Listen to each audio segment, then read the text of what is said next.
Baik, perkenalkan kami dari kelompok 2 mata kuliah Manajemen Berbasis Sekolah atau MBS. Kali ini kami akan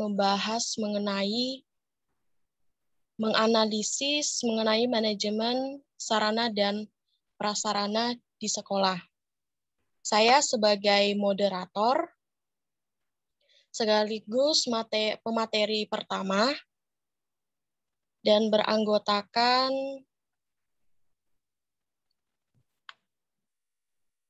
kami 6 orang.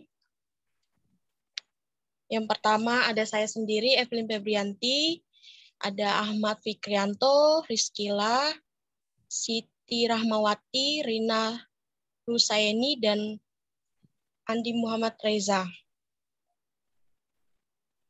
Langsung saja yang pertama, yaitu analisis sarana dan prasarana di sekolah. Saya akan menjelaskan latar belakangnya dahulu.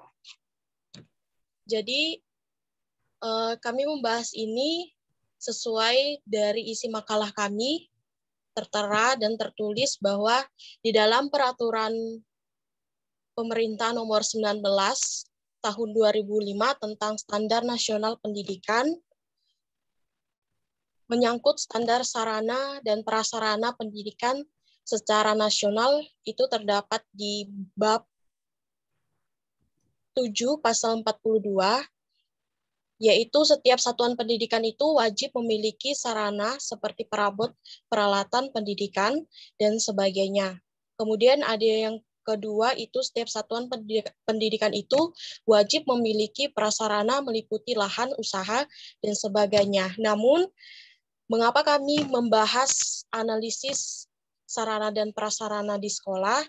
Dari undang-undang yang telah saya sebutkan itu tertera berbanding terbalik dan kurang sesuai dengan fakta yang ada di tiap sekolah tertentu.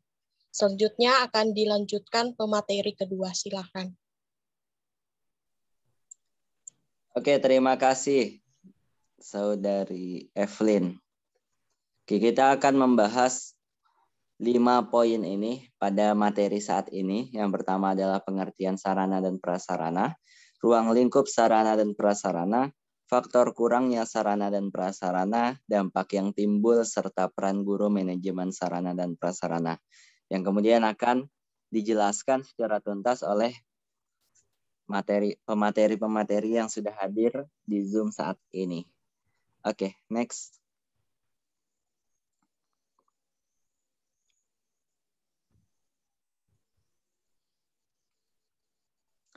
Yang pertama ialah pengertian manajemen sarana dan prasarana.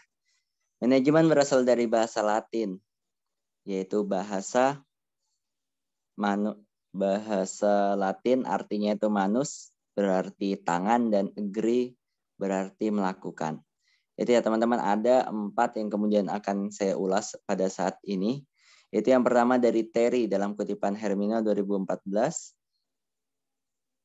Ia menyampaikan bahwa manajemen adalah proses berbeda terdiri dari perencanaan, pengorganisasian, pelaksanaan, dan pengawasan yang dipertunjukkan untuk menentukan dan menyelesaikan tujuan-tujuan yang telah ditetapkan sebelumnya dengan menggunakan sumber-sumber daya manusia dan lainnya. Jadi manajemen itu termasuk di dalamnya strategi, bahwa bagian dari strategi itu adalah kumpulan cara yang kemudian itu memanfaatkan sumber daya manusia untuk mencapai suatu tujuan tertentu. Kemudian menurut Blanchard 1988 dalam kutipan Hermina 2014 juga, ia menyampaikan bahwa manajemen adalah suatu proses bekerja dengan dan melalui individu-individu dan kelompok-kelompok serta daya lainnya untuk menyelesaikan tujuan organisasi. Selanjutnya, manajemen juga dapat diartikan sebagai proses kerjasama dengan mendayagunakan sumber daya manusia dan sumber daya non-manusia dengan menerapkan fungsi manajemen yang terdiri dari perencanaan, pengorganisasian, dan pengawasan untuk mencapai tujuan yang efektif dan efisien. Dalam kegiatan belajar mengajar, sarana prasarana itu diperlukan. Jadi tadi ya teman-teman, konsepnya adalah Ketika kita sudah melakukan sebuah manajemen, ingin mencapai sebuah tujuan, maka dalam pendayagunaan sumber daya manusia itu memerlukan sarana dan prasarana untuk menunjang. Oke, kemudian dari Sulistyo Rini 2006 dalam kutipan Mustari, ia menyampaikan bahwa sarana adalah perlengkapan pembelajaran yang dapat dipindah-pindah, sedangkan prasarana adalah fasilitas dasar untuk menjalankan fungsi sekolah. Sarana pendidikan itu seperti gedung, ruang kelas, meja, kursi, serta alat-alat media pembelajaran. Sedangkan yang termasuk prasarana pendidikan antara lain seperti halaman, taman, lapangan, jalan ke sekolah, dan lain-lain. Jadi prasarana itu yang nggak bisa dipindah-pindah gitu. Kayak lapangan, kan nggak bisa tuh kita angkat, ditaruh sana-sini. Kalau meja bisa. Nah, berarti meja itu sarana. Kalau prasarana itu yang nggak bisa dipindah. Begitu ya. Kemudian dari Mulyas 2002 dalam kutipan Mustari, 2014 ia menyampaikan sebagai proses kerjasama pendayagunaan semua sarana dan prasarana pendidikan secara efektif dan efisien. Dari definisi tersebut, menunjukkan bahwa sarana dan prasarana yang ada harus didayagunakan dan dikelola untuk kepentingan proses pembelajaran. Pengelolaan sarana dan prasarana tersebut dimaksudkan agar pendayagunaan bisa berjalan dengan efektif dan efisien. Jadi tadi ya teman-teman, bahwa konsepnya adalah ketika kita memahami yang dibangun dari kata manajemen adalah bagaimana kita mencapai suatu tujuan, kemudian memanfaatkan sumber daya manusia, maka memerlukan alat-alat yang kemudian membantu, dan hal tersebut dilingkup menjadi sarana dan prasarana. Maka manajemen sarana dan prasarana adalah segala upaya yang kemudian untuk mencapai tujuan tertentu dengan memanfaatkan segenap sumber daya manusia dengan penunjang sarana dan prasarana yang hadir. Mungkin itu kemudian selanjutnya akan dipaparkan oleh pemateri selanjutnya.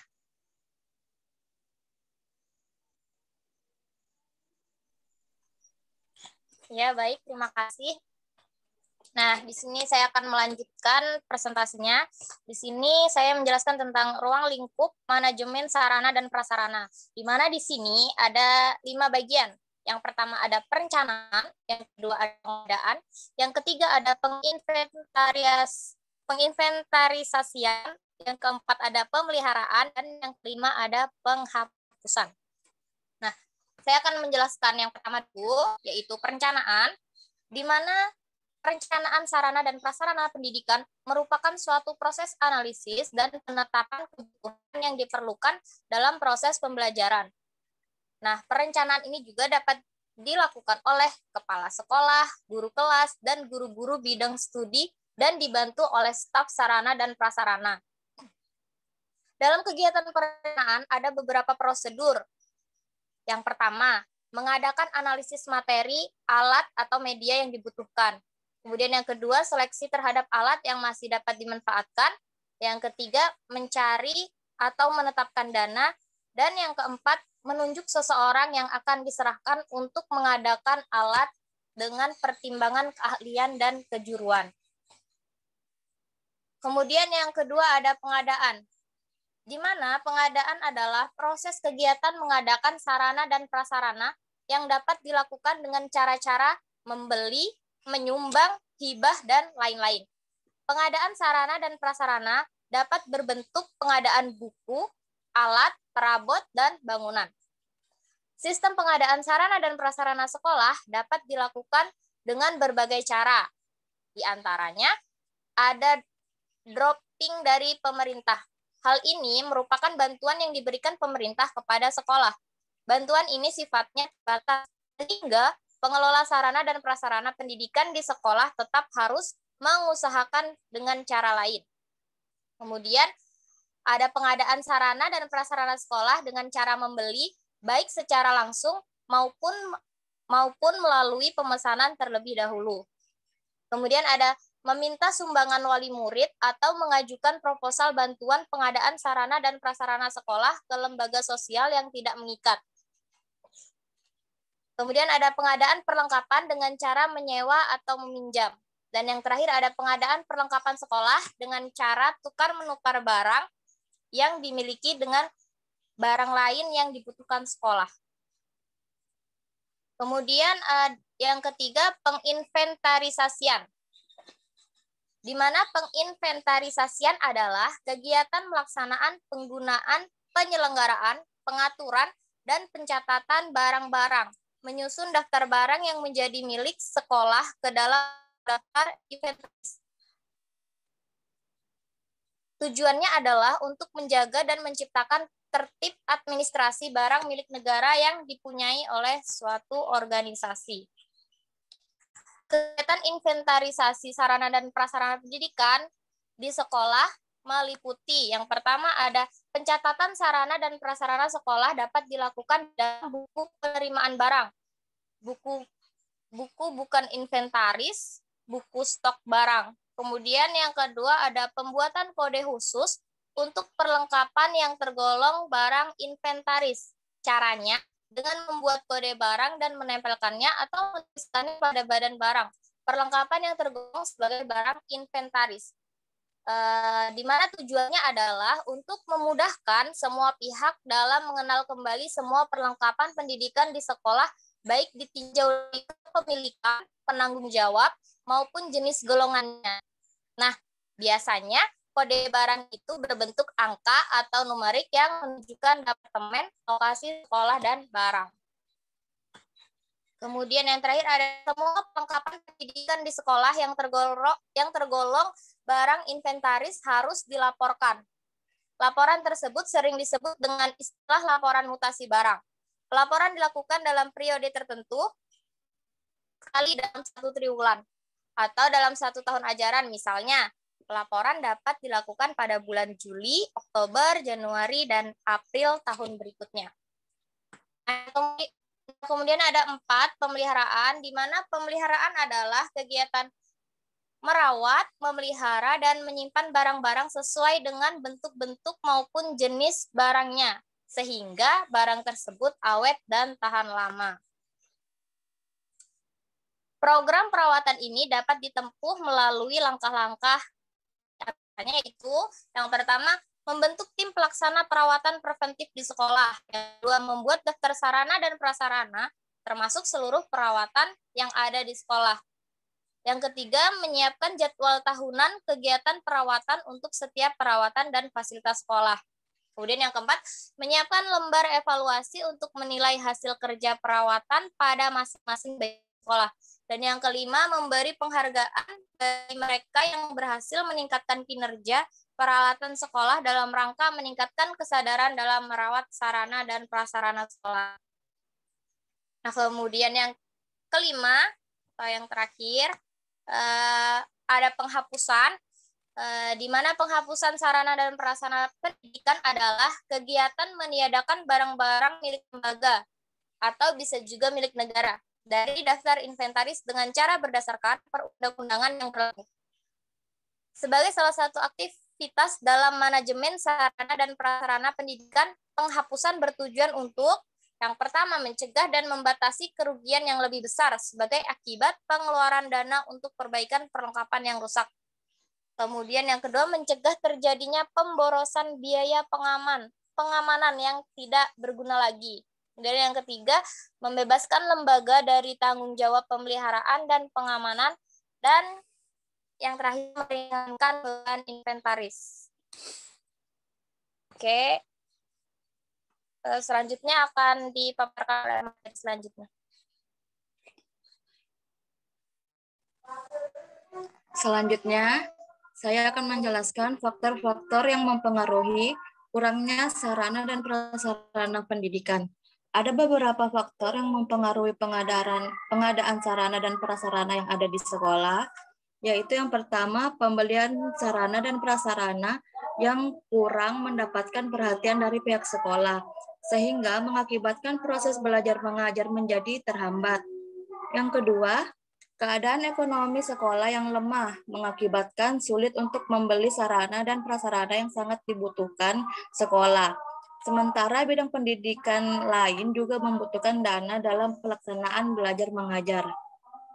Yang ketiga, jumlah siswa yang terlalu banyak yang tidak sebanding dengan jumlah sarana dan prasarana yang ada sehingga mengakibatkan terhambatnya pelaksanaan pendidikan. Selanjutnya akan dijelaskan oleh pemateri kelima.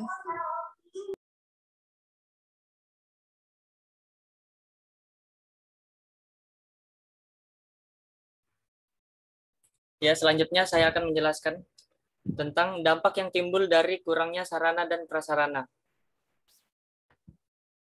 Dengan keterbatasan sarana dan prasarana, dapat dikatakan bahwa suatu lembaga kurang memfasilitasi bakat dan minat siswa dalam mengembangkan dirinya. Nah, contoh, akibat yang akan terjadi jika kurangnya sarana dan prasarana adalah terjadinya tawuran antar pelajar, kelompok-kelompok kriminal yang umumnya meresahkan masyarakat. Nah, itu bisa terjadi karena kurangnya sarana dan prasarana. Adapun dampak dari kurangnya sarana dan prasarana pendidikan yaitu rendahnya mutu output pendidikan. Kurangnya sarana pendidikan ini berdampak pada rendahnya output pendidikan itu sendiri. Sebab di era zaman sekarang pemerintah kurang mendukung adanya sarana dan prasarana di sekolah-sekolah.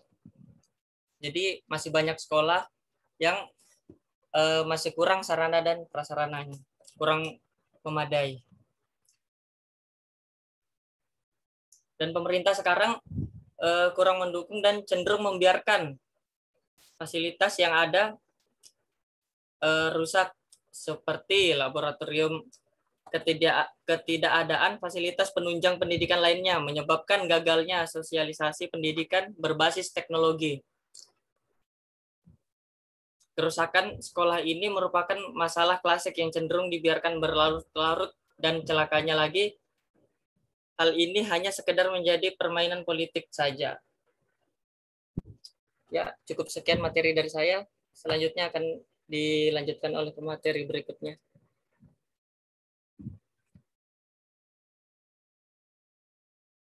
Ya, baik, saya akan melanjutkan ya. Di sini saya akan menjelaskan terkait peran guru dalam manajemen sarana dan prasarana pendidikan. Nah, di sini guru gitu ya, sebagai pelaksana tugas pendidikan tentu mempunyai andil gitu yang besar dalam perencanaan, kemudian pemanfaatan, pemeliharaan, serta pengawasan terhadap sarana dan prasarana. Nah, khususnya yang dilakukan gitu ya, yang berhubungan dengan sarana pembelajaran, yaitu kita melihat seperti buku, kemudian bahan ajar yang berbentuk modul, kemudian buku paket, atau lembar kerja siswa. Nah, kemudian juga dibutuhkan yang namanya kebutuhan alat peraga ya, seperti peralatan laboratorium, baik lab IPA, kemudian lab bahasa, lab TIK. Nah, untuk pelajaran olahraga tentu sangat dibutuhkan gitu ya, seperti bola voli, kemudian bola basket, matras, dan lain sebagainya. Nah, sehingga gitu ya, dalam pemanfaatan ini, guru itu harus menggunakan sarana dan prasarana itu sesuai dengan kebutuhan mata pelajaran masing-masing, dan juga harus sesuai dengan indikator. Dalam pemeliharaan juga gitu ya, tentu guru tidak sendiri, harus mengajak gitu ya, atau mengikutkan siswanya gitu ya untuk ikut serta merapikan, kemudian menyimpan kembali barang-barang yang sudah digunakan. Kemudian untuk pengawasan sendiri yang dilakukan oleh guru gitu ya, guru itu akan memeriksa atau mengecek kembali sarana dan prasarana yang telah digunakan. Nah, ini itu dicatat ya ketika digunakan barang-barang apa saja, kemudian dikontrol penggunaannya. Saya kembalikan kepada moderator. Oke, terima kasih untuk pemateri-pemateri. Jadi, Sekian dari presentasi kelompok 2.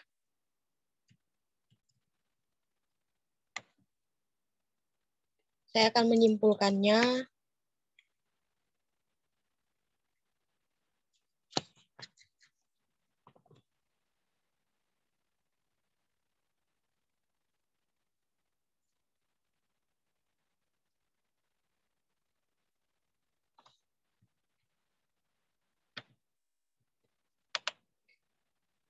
Bentar ya, ada gangguan.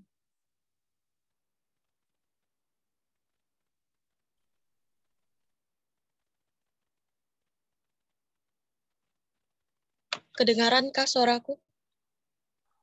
Luar biasa mantap, Jos. Oke. Saya akan menyimpulkan. Jadi, manajemen sarana dan prasarana pendidikan merupakan proses kerjasama pendayagunaan semua sarana dan prasarana pendidikan secara efektif dan efisien. Satu hal yang perlu dipertegas dalam hal ini bahwasannya ruang lingkup manajemen sarana dan prasarana pendidikan itu terdiri dari perencanaan, pengadaan, penginventarisasian, pemeliharaan, dan penghapusan.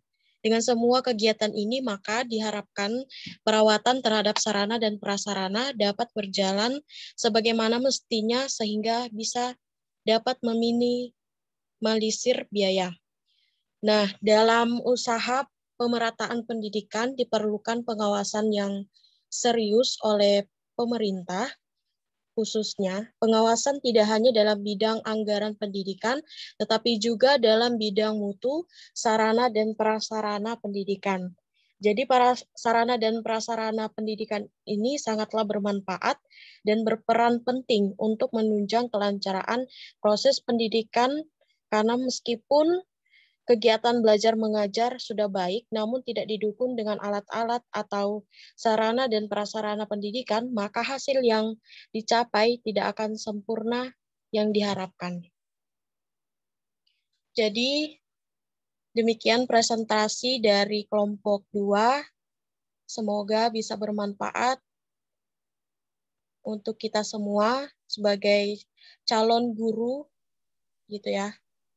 Untuk kedepannya, bagaimana menggunakan atau merencanakan sebuah sarana dan prasarana, karena ini sangat penting untuk pendidikan, khususnya pendidikan yang ada di Indonesia. Terima kasih.